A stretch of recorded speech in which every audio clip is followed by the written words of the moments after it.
అందరికీ జై భీమ్.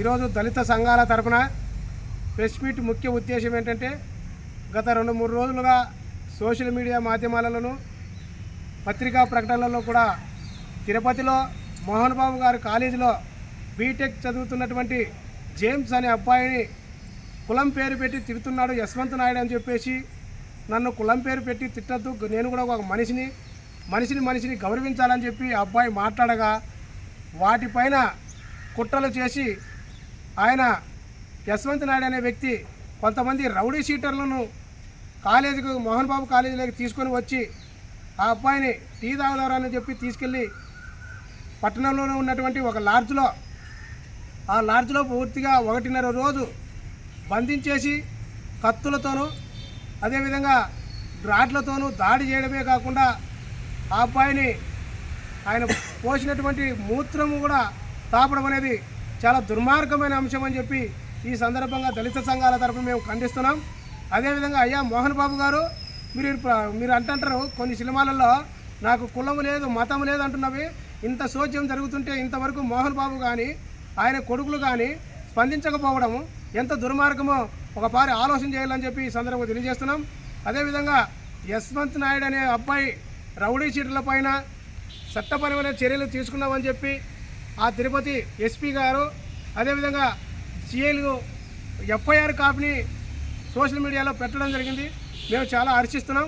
ఈ విషయం పైన టీం లేచి పోలీసు ఉన్నతాధికారులు సీరియస్ అయ్యి వారిని పట్టుకొని వచ్చేకి వెతుకుతున్నాము అంటున్నారు.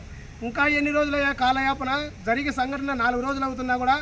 అదేవిధంగా జస్వంత్ అనే అబ్బాయి కంప్లైంట్ ఇస్తే కంప్లైంట్ కూడా తీసుకోకుండా వారితో 1-2 లక్షలు ఇప్పించి మీకు ఆరోగ్యం బాగయ్యేటట్టుగా చూస్తామని చెప్పి అక్కడ ఉన్నటువంటి పోలీసు అధికారులు పెద్ద మనుషుల ద్వారాగా వీళ్ళు వ్యవహరించడం అనేది, పోలీస్ డ్రెస్ చేసుకున్నటువంటి వారు ప్రతి ఒక్కరు కూడా ఈరోజు సిగ్గుపడాలనే విషయము ఇది. ఎందుకంటే చట్టాన్ని పర్యవేక్షించాల్సిన అధికారులు ఈరోజు పెద్ద మనుషులుగా మారడం చాలా బాధాకరం. అంటే ఎస్సీ ఎస్టీ కేసులు వచ్చినప్పుడల్లా లాస్ట్కు ఎఫ్ఐఆర్లు కాపీలు చేసుకోవాలన్నా కూడా కొంతమంది అనంతపురం జిల్లాలో కూడా సిఐలు కావచ్చు ఎస్ఐలు కావచ్చు ధర్నా చేసే పరిస్థితికి వస్తున్నామంటే ఈ భారతంలో ఎస్సీ ఎస్టీల పైన ఎంత దాడులు జరుగుతున్నాయి, పోలీసు అధికారులు కూడా ఎంత కులవివక్షత చూపుతున్నారు అనేది స్పష్టంగా అర్థమవుతుంది. అదేవిధంగా ఆ దాడిని పైన ఆ సంఘటన పైన గౌరవ సీఎం గారు నారా చంద్రబాబు నాయుడు గారు అదేవిధంగా హోమ్ మినిస్టర్ వంగలపూడి అనిత గారు కూడా స్పందించినారని చెప్పి మాకు సమాచారం ఉన్నది. స్పందించిన దానికి కాను కూటమి ప్రభుత్వానికి కృతజ్ఞతలు తెలియజేస్తున్నాం.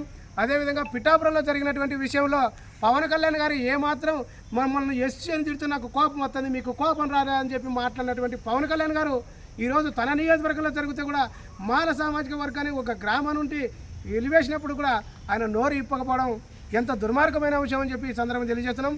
అంటే పవన్ కళ్యాణ్ గారు ఓట్ల కోసం సీట్ల కోసం మాట్లాడేది ఒకటైతే, తన నియోజకవర్గంలో జరిగినప్పుడు ఎస్సీలను ఎన్నికేసుకోకుండా ఎస్సీల పట్ల అండగా నిలబడకుండా ఆయన కులవేక్షత చూపినాడు, ఆయనే చూపుతున్నాడని చెప్పేసి ఈరోజు అర్థమవుతుంది. ఈరోజు చంద్రబాబు నాయుడు గారు అదేవిధంగా అనితమ్మ గారు స్పందించిన దానికి కూటమి ప్రభుత్వానికి కృతజ్ఞతలు తెలుపుతున్నాం.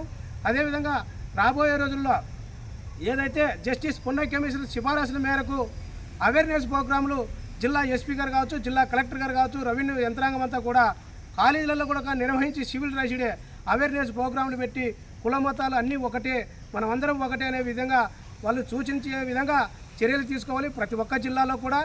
ఎందుకంటే ఏ ప్రభుత్వం వచ్చినా ఏమున్నది గర్వకారణం, జరిగేది మాత్రం దళితులపైనే దాడులు అన్నట్టుగా వ్యవహరిస్తున్నారు. కాబట్టి ఇంకా రాబోయే రోజుల్లో ఇలాంటి పునరావృతం కాకుండా కూటమి ప్రభుత్వం చంద్రబాబు నాయుడు గారు హోమ్ మినిస్టర్ గారు దళితులకు అండగా ఉండి చట్టం ఏదైతే ఉందో ఆ చట్టాన్ని పూర్తిగా నెరవేరుస్తారని చెప్పి నమ్మకంతో మేము తెలియజేస్తున్నాం. అదేవిధంగా అనంతపురం జిల్లాలో కూడా కొంతమంది నా దృష్టికి ఏం తీసుకొచ్చారంటే ఎఫ్ఐఆర్ చేయాలన్నా కూడా 1-10 రోజులు పడుతుంది. కొంతమంది పోలీసు అధికారులు అయితే ప్రజాప్రతినిధులు చెప్తే ఎఫ్ఐఆర్లు చేస్తారంట. ఇదెక్కడ శోచ్యం, ఇదెక్కడ దుర్మార్గం? అంటే ఒక రంగంగా పోలీసు అధికారులే ఎస్సీ ఎస్టీ కేసును నిర్వీర్యం చేసే విధంగా ఓన్లీ ఎస్సీ ఎస్టీ కేసు అంటే 3(1)(r) క్లాస్ సెక్షన్ అని చెప్తున్నారు. అంటే 2018లో 9వ తారీఖున 100 మంది చచ్చిపోతే ఆ కేసు వెంటనే సుప్రీంకోర్టు ఏం చెప్పింది, కేసు ఎఫ్ఐఆర్ అయిన వెంటనే రిమాండ్ పంపాలనింది. పోలీసు అధికారులు కానీ కోర్టులు కానీ వీటిపైన జిల్లా కలెక్టర్ గారు కానీ జిల్లా ఎస్పీలు కానీ ఎందుకు స్పందించకపోతున్నారు? 2015లో ఏదైతే చట్టం వచ్చిందో అది ఎస్సీ ఎస్టీ కేసులకు ఆపోజిట్ని వచ్చిన సెక్షన్ మెన్షన్ చేస్తున్నారే తప్ప ఈరోజు 2018లో అమెండ్మెంట్ చట్టాన్ని అమలుపరిచే విషయంలో అనంతపురం జిల్లా కలెక్టర్ కావచ్చు, ఎస్పీ గారు కావచ్చు పూర్తిగా విఫలమైనవరని చెప్పి ఈ సందర్భంగా తెలియజేస్తున్నాం.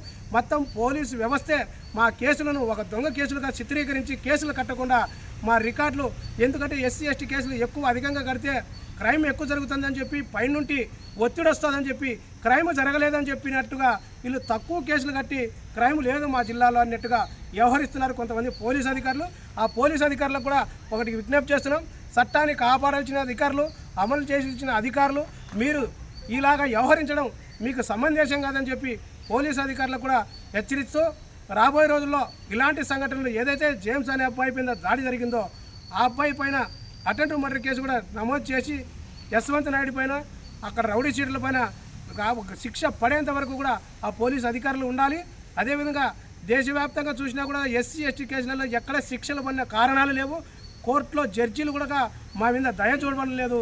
ఈయన అన్నట్టు ఏదైతే దాసరి అన్నట్టు దేవుళ్ళకు చెబుదామంటే దేవుళ్ళల్లో కూడా మా దళితుడు లేకపోవడం చాలా బాధాకరమైన అంశం అని చెప్పి ఈ సందర్భంగా తెలియజేసుకుంటూ రాబోయే రోజుల్లో కూటమి ప్రభుత్వం ఇలాంటి సంఘటనలపైన వెంటనే స్పందించి వెంటనే చర్యలు తీసుకునే విధంగా ఏదైతే ఇప్పుడు స్పందించినారో అదే విధంగా ముందుకు కొనసాగాలని చెప్పి ఈ సందర్భంగా తెలియజేస్తూ చంద్రబాబు నాయుడు గారికి, హోమ్ మినిస్టర్ గారికి మరొకసారి దళిత సంఘాల తరఫున కృతజ్ఞతలు తెలియజేస్తున్నాం. జై భీమ్, జై భారత్.